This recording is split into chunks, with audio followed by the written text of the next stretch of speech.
You think you know Apple's brand, the iconic logo, the elegant fonts, the minimalist design aesthetic.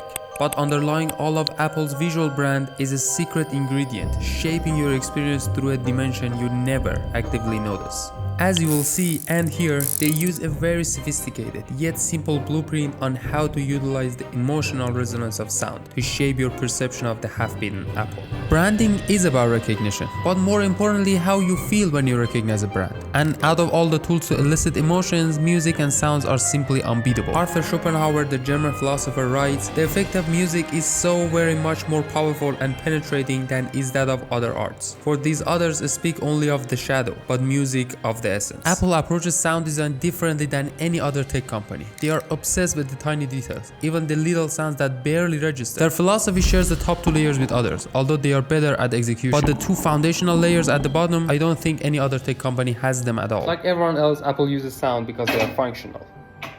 Now the gas is coming through, and now it's ignited. Didn't even look. The same way the click sound of a seatbelt reassures you it's locked and you're safe. The bleeping sound of a sent message helps you know the message was delivered. And the sound of a received message lets you know you have a new message. You would think making a simple sound is easy, but designing one that actually gets heard for Apple use cases is trickier than you'd expect. Psychoacoustics is a branch of psychology that basically says sound is not just a purely mechanical phenomenon of a wave propagation, but is also a sensory and perceptual event. The sound wave is just one part of the picture. There is also a human with an auditory system to receive and perceive the sound. According to the psychoacoustic model, there are 4 limits to human auditory system that Apple has to take into account if they want their sound just to be heard. The most widely known limitation is the hearing range. Healthy young adults can usually only perceive sound if the frequency is between 20 and 20,000 Hz. After that, we have an absolute threshold of hearing, which means if a sound is not loud enough, we can't hear it. Mind-blowing. Trust me, it gets a lot more interesting. But then we have this odd limitation called simultaneous masking, and it happens in 2 different ways. One, our brain normally prioritizes higher pitched sounds. So if there are 2 sounds and one of them is higher pitched and loud enough, we can't hear the other sound. 2, if several sounds are too close in frequencies, our brain won't be able to distinguish them, and we hear them as just one. This is where it gets weird. We have this 4th limitation called temporal masking, which simply says a sound can be masked by presence of another sound that either came before or after it. When you hear a loud sound, the brain heavily focuses on the sound and it needs some time around 200 milliseconds to adjust attention, so you can't hear lower volumes for that period. But temporal masking can even happen backward, meaning you hear something, then a noise, and the noise interferes with the brain's ability to process what you already heard. The sound is masked by something that came after it. Now before you go, My ears are fine, I hear everything. you should know one of the methods modern compression algorithms use to compress sound files is to simply remove or aggressively compress the sounds that are extremely unlikely to be perceived by human ears using the psychoacoustic principles. And it routinely results in 10 to 12 times smaller size without almost any perceivable loss in quality. So before they are compressed, you are hearing only 1 out of every 10 sounds present in the file. So with all these limitations, designing a simple sound that could be heard in busy streets and airports should be hard, but it's not rocket science. We need a sound that is inside the hearing range, above the absolute threshold of hearing, very clean and high pitched to avoid simultaneous masking, and at least 1 to 2 seconds to avoid temporal masking. Done.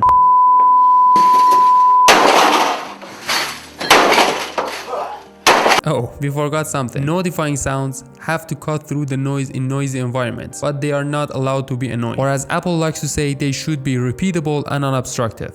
Now this is a challenge. This is my Xiaomi phone, and I also have an iPhone that I'm recording on right now. They use kind of the same techniques, but you'll see how Apple's insane attention to details make the experience of using these 2 phones vastly different. For the ringtone, which is the most important notifying sound in the phone, they both use a tone that touches the high pitches several times but in different frequencies. First off, it gives the tone a melody, which is definitely less annoying than a constant high-pitched sound.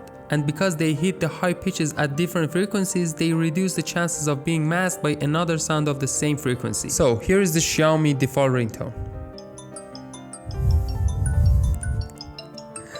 Although I'm playing it myself and I'm completely ready for it, my heart still starts racing. It just stresses you out. But iPhone's default ringtone is a lot more gentle, and I've never missed a phone call because of it. The reason why Apple's ringtone feels special is if we visualize these two ringtones, Xiaomi sound is more like this. Very frequent high pitches with sharp angles, but iPhone hits high pitches less often and a lot more gently. This is definitely a result of rigorous testing to find the sweet spot of attention grabbing but not jarring. That was like sound design 101. You go through all of that for every single sound just to be heard. But let me blow your mind. Apple sound design goes beyond just being heard. The real magic starts when they get to the emotional element, which can elicit emotions, but also can carry information in a universal language. Often high tempo music and higher pitches are associated with energetic feelings like happiness or excitement. And slow music with lower pitches like ambient are associated with calming feelings like sadness or nostalgia. But alongside that, you can actually provide information using a sound. It's not necessarily sad, but it kind of says, You lost again, you dumb fuck. Very rude sound. Apple uses these techniques to elicit emotions while giving you the right information. When using an Apple TV, you hear this moving forward and this one moving backward. You see, it is emotionally neutral, but there is clearly a sense of direction. Or when you hear this in the morning, it's a cheering, energetic sound that kind of says good morning. Or at the end of the night, says good night. Apple Pay used successfully.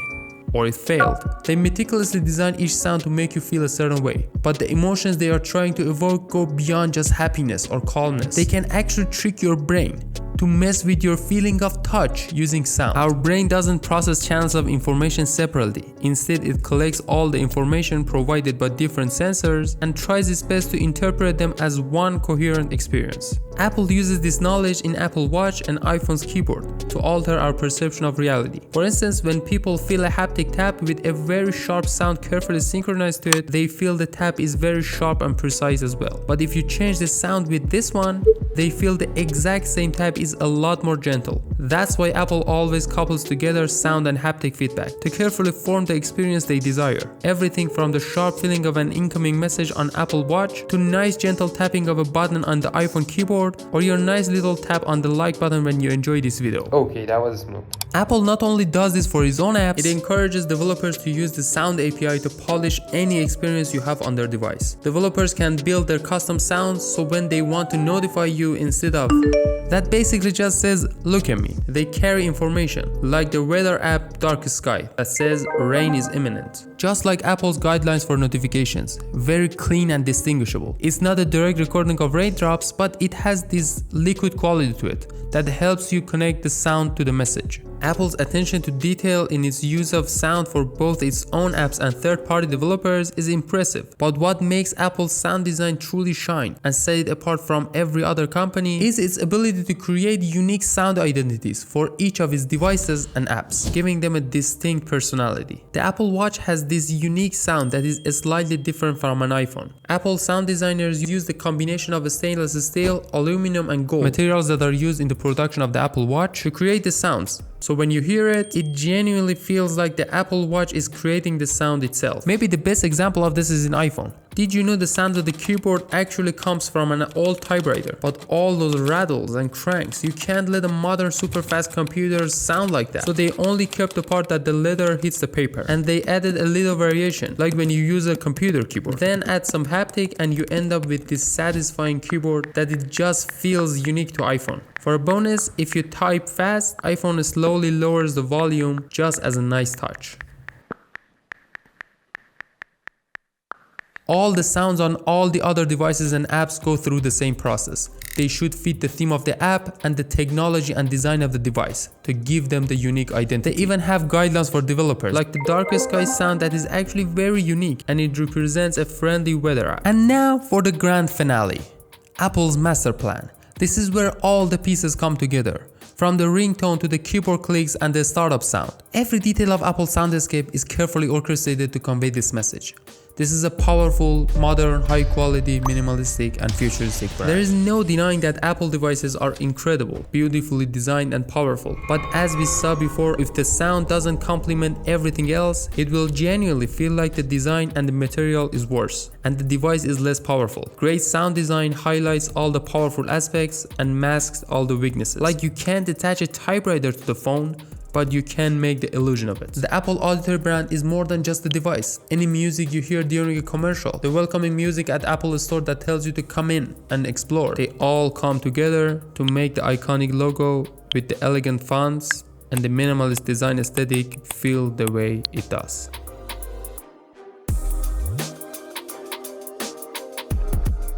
For a company that goes through this much trouble for sound, and as the biggest tech company in the world, Apple has been suspiciously quiet about the biggest technology shift in history. If you want to know why, watch this next video.